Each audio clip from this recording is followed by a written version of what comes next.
Here we are in day 2 of the round of 64, the greatest weekend of the year. Seriously, guys, again, when I say it's Christmas for me, it truly is. Today we have another 16 games, and although I love Saturday and Sunday for this as well, there's nothing quite like the first 2 days especially. With that being said, let's get right into it with game 1 of the day. The 8-seeded Mississippi State Bulldogs versus the 9-seed Baylor Bears. There's some really good individual players in this game. Josh Hubbard, the sophomore, leading scorer for Mississippi State. On Baylor's side, you have a top NBA draft prospect in freshman VJ Edgecombe, and then Omir, who is a big that averages a double-double. So honestly, a majority of this game, especially the second half, Baylor was up by 7 to 10 points or so, but Mississippi State makes a run late in this one. Josh Hubbard was absolutely on fire. He hits a 3 to make it just a 2-point game, 69-67. Then it looks like VJ Edgecombe gets this and one, but they call a foul on the floor. Baylor will make both free throws eventually, and then Murray hits this hook shot, making it a 1-point game again. VJ Edgecombe comes up clutch, hitting 2 free throws, and Mississippi State misses this 3. Baylor advances 75-72. Edgecombe had 16 points and 5 rebounds, and then Omir had 12 and 9. On the Mississippi State side, Josh Hubbard played fantastic. He had 26 points on 11 for 17 from the field, but in the end, it just wasn't enough. Game 2, we have a 2-15 matchup between Alabama and Robert Morris. Alabama shocked everyone last year on their run to the Final Four as a 4-seed, including me, who continued to pick against them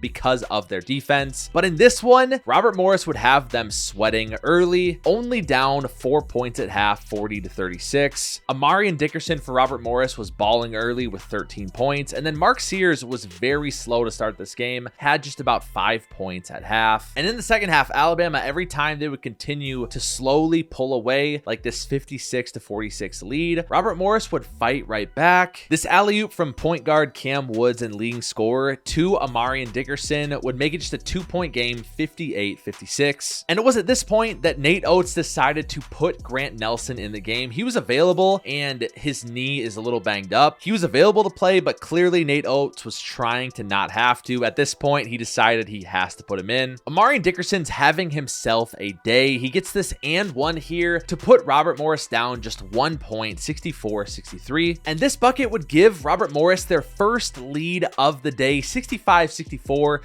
Could we see our first major upset in the round of 64? But Bama's resilient. They did not back down. Grant Nelson gets his first points of the day here. Mark Sears finally starts cooking down the stretch like he usually does. And Bama would end up winning 90-81. Cam Woods and Amarian Dickerson gave everything for Robert Morris in this game. Amarian Dickerson would finish with 25 points and 9 rebounds. And then Cam Woods, leading scorer, averages 15 points a game, shot just 3 for 18 from the field, but did have 8 rebounds and 7 assists. A valiant effort from Robert Morris, one of my favorite games of the day so far. Mark Sears finishes with 22 points, 10 assists, and 5 boards, and Alabama moves on. Our third game of the day, Iowa State versus Lipscomb. Iowa State's without leading scorer Keyshawn Gilbert for the entirety of the tournament, and Lipscomb pretty early goes up 16-15 after these couple of threes. But Milan Momcilovic goes absolutely off in this first half, scoring 17 points and pretty much putting away Lipscomb before they could even get started. Iowa State wins 82-55. Momcilovic finishes with 20 points. Curtis Jones has 17. And then for Lipscomb, their leading scorer, who averages about 20 points a game as well, Jacob Ognacevic. He's from Wisconsin, playing in Milwaukee in his senior year, finishes his career with 18 points on 7 for 11 from the field. In game 4 of the day, we have the 5th-seeded Memphis Tigers versus 12-seed Colorado State. It was Memphis early in this one, leading 36-31 at half, and even up until the 15-minute mark in the second half. But something changed with Colorado State. Their offense started clicking more, and their defense ratcheted up. They'd get ahead about 5 or 6 points and just hold that lead the rest of the game winning 78-70. Their star, Neek Clifford, who's projected to go in the first round of the NBA draft, did not shoot it well offensively, just 3 for 13 from the field, but on defense, he was phenomenal. But it was Kyan Evans that was the spark for the Rams on offense. Finishes with 23 points, 7 for 11 from the field. On Memphis' side, there was a point in this game where I genuinely thought Dane Dainja was going to dominate the entire game. Colorado State just didn't have a body big enough for him, but they were able to weather the storm. Dainja finishes with 22 points and 12 boards. Then PJ Haggerty did not shoot it well in this game, 7 for 23 from the field, 18 points. Number 1 seed Duke versus Mount St. Mary's. Not much to say here. Duke wins 93-49. Cooper Flagg looked fine after rolling that ankle in the ACC tournament, 14 points. Tyrese Proctor had 19 on 6 for 9 from the field, 6 for 8 from 3. Hopefully a deeper dive on Duke in the round of 32. St. Mary's versus Vanderbilt, a 7-10 matchup. Vanderbilt leads a majority of this game. Vandy was up 29-22 at half, and they led by as much as 12, but Jordan Ross was a spark plug for the Gales in that second half. And this one was back and forth down to the wire. Tyler Nickel hits this 3 to make it 58-56 St. Mary's. Mitchell Saxon makes one free throw, misses the other, so Vandy's down 3 with 20 seconds to go, and that's when Jason Edwards misses this 3. McLaughlin gets the offensive board and misses a 3 as well. St. Mary's moves on. Jason Edwards was phenomenal for Vanderbilt with 18 points, and then on St. Mary's side, there's a bunch of dudes in double figures. Next up, 6-11 matchup between Ole Miss and North Carolina. This one, Ole Miss early, up 17 at half, gets it up to 22 in the second half, but North Carolina slowly starts chipping away this lead, including a 9-0 run to get to 6 with like 6 minutes to play. RJ Davis has this sick and 1 with a minute left, 2-point game. But Sean Padula hits this massive 3 with 52 seconds to go, essentially sealing it for Ole Miss, 71-64. They move on. RJ Davis had 17 points in his final game as a Tar Heel. And then on Ole Miss's side, Sean Padula had 20. Dre Davis had 15. And our final game of the afternoon quad is Maryland versus Grand Canyon, a 4 seed versus a 13 seed. GCU beat St. Mary's in last year's tournament before playing a crazy, almost drunk-like game versus Alabama in the round of 32. And they're back with Tyon Grant Foster leading the way. But the Lopes had zero answer for Julian Reese and Derek Queen inside. Derek Queen is an NBA draft prospect, by the way. He's definitely going to be a lottery pick, pushing a top 10 pick. Maryland wins 81-49. Grand Canyon shot 28% from the field. And if you look at Tyon Grant Foster, he's the only one that didn't shoot it awful. 5 for 13 from the field, 10 for 14 from the free throw line, had 23 points. If you know anything about Tyon Grant Foster's story, he finished an incredible career here. Didn't know if he would ever play basketball again. And then on Maryland's side, Julian Reese had 18 points and 9 boards. Derek Queen, 12 and 15. The Terrapins on to the round of 32. 1 seed Florida versus 16 seed Norfolk State. Florida got out to a very early lead, and Norfolk State fought back a little bit. And when I say a little bit, I mean getting the lead from like 30 to 20 at some points. However, Florida runs away with this one, 95-69. Walter Clayton Jr. had 23 points on 6 for 11 from the field, but that's nothing new. Florida has been this team all year long. We know they're good. We'll talk more about them in the round of 32. Next up, we have 3 seed Kentucky versus 14 seed Troy. And I had some high hopes for this game. I thought Troy could maybe give them a gut punch. However, Kentucky controlled this entire second half. This game was honestly pretty boring and kind of a bummer. And that's kind of been the trend throughout the whole day today. Kentucky wins 76-57. Otega Owe led the charge for the Wildcats, having 28-6. Next up, New Mexico and Marquette, 10-7 matchup. I love Cam Jones. Cam Jones has been one of my favorite players over college basketball the past couple years, but tonight he just did not have a good game. Went 6 for 14 from the field,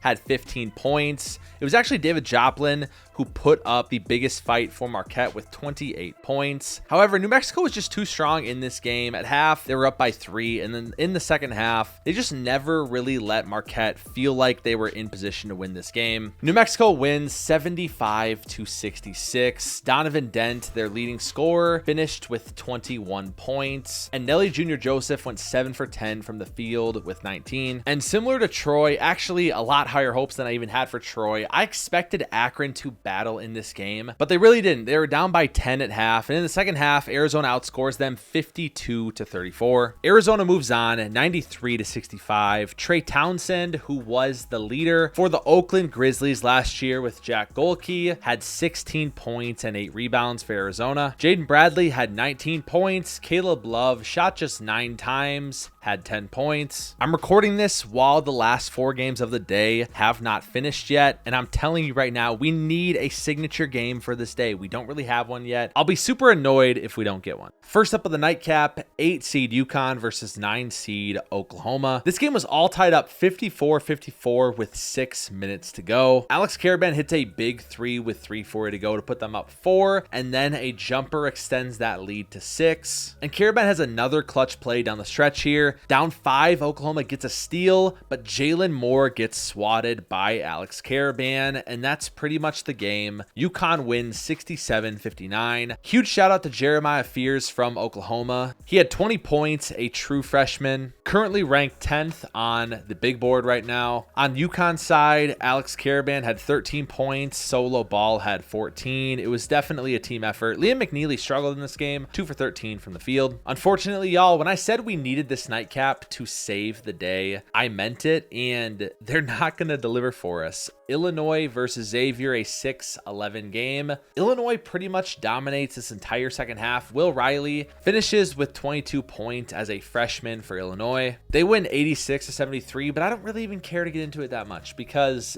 this night is starting to actually upset me. Next, we have Michigan State versus Bryant. And for a second, guys, I thought this was going to be our saving grace. This would be my title and thumbnail. This was going to save the day. 15 seed Bryant is down just 33-28 at half. They have a couple guys here that are absolute bucket getters. Earl Timberlake has this and one to keep it within 6 with 15 minutes to go. But Michigan State is just too tough. They continue to extend this lead. All of a sudden, they're up 16-17 points with 5 minutes to go, and they win 87-62. They really just wore down Bryant at the end. I did very much enjoy Pinzone and Timberlake's effort for Bryant. They finished with 21 and 14, and Timberlake had to get stitches midway through this game. But sadly, this game was not going to be our saving grace of the day. As for Michigan State, they had like 5 dudes in double figures. Don't care to talk about it. And then lastly, a very, not even bittersweet, just a bitter way to end this video. Liberty gets absolutely destroyed by Oregon. They're down 44-20 at half, and this game was never close. They lose 81-52. That's the end of day 2 of March Madness, guys. I'm actually very upset that I sat through 16 games on my favorite weekend of the year, and we barely had any magical moments. We had 0 upsets today outside of Colorado State being Memphis, but they were favored. I'm not counting 8-9 matchups and 7-10 matchups as upsets. Also, we got 0 buzzer beaters today either. So I'm upset. I don't know about you guys, but this first round was pretty weak this year for the things that I like to see, the actual madness, and I'm really hoping we get a redemption in the round of 32. We need McNeese. We need Bennett, Sturtz, and Drake to continue on for us tomorrow. That's all I have for today, guys. Thank you so much for watching. Stay up to date tomorrow. I'm praying that we have some better luck. And as always, we'll see ya on the hardwood.